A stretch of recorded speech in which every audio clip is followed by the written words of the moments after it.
Hello and welcome. Let me ask you something. What if you could have an extra $5,000 in your bank account by this time next year? And what if you could do it without, totally overhauling your life and giving up everything you love? I know, it sounds a little too good to be true, right? But stick with me because today we're going to break down exactly how to make that happen. We're talking small, almost invisible changes that add up way faster than you'd ever expect. Yup, we are going to make this easy, maybe even kind of fun. So, you ready? Let's dive in. Okay, first things first, we have to tackle that big, scary number. We got to make it feel small. And honestly, the math behind this whole thing is surprisingly simple and a lot more doable than you might think.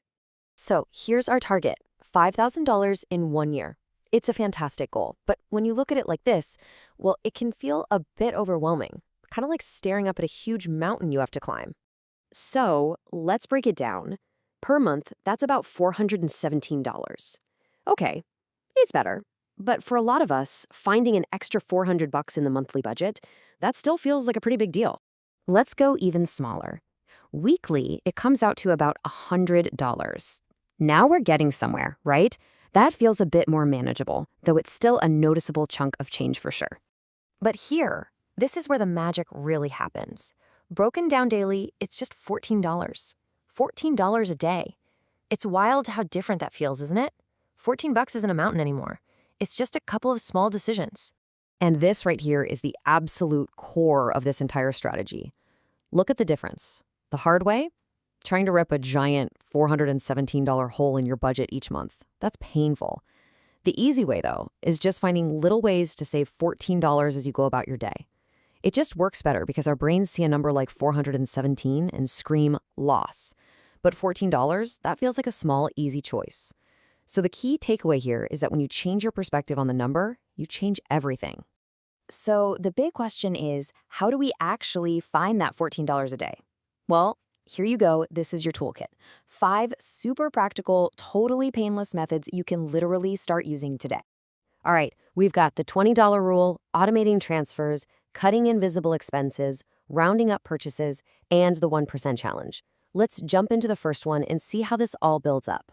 This one is just brilliant because it's so simple. Anytime a $20 bill ends up in your hand, whether it's change from the store or from an ATM, you don't spend it. It goes right into a savings jar or an envelope. It feels like a fun little game, and you'd be shocked this alone can add up to $1,000, even $1,500 a year with almost zero effort. Next up, a classic for a reason, the pay yourself first method. The secret weapon here is automation. You just set up an automatic transfer.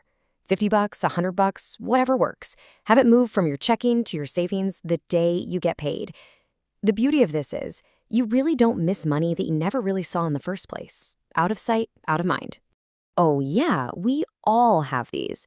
I'm talking about those little recurring expenses that just fly under the radar. That streaming service you haven't watched in months, that subscription box you forgot you even signed up for. Find just one of those, cut it, and then, this is the important part, immediately set up a transfer for that same amount to go to your savings instead. The roundup method is so cool because it turns your spending into saving. Every time you buy something, you just mentally round the cost up to the next $5 or $10, and you slide that difference over to your savings. And this example shows it perfectly. $7 might not sound like a lot, but if you do this just a few times a week, you're hitting your daily goal without even thinking about it. Now, the 1% challenge is perfect if you like to build momentum slowly. You just start by saving 1% of your monthly income. So on a $4,000 a month income, that's just $40. Easy. Then every month or so, you bump it up by another percent. And as you can see here, by the end of the year, you're saving almost $500 a month without ever feeling that sudden, painful shock to your budget.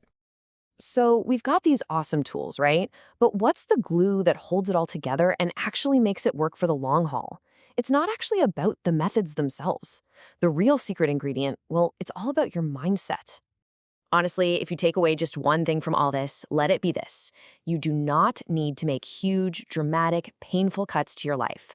The real power, the real magic, comes from small, consistent actions that you just repeat over and over again.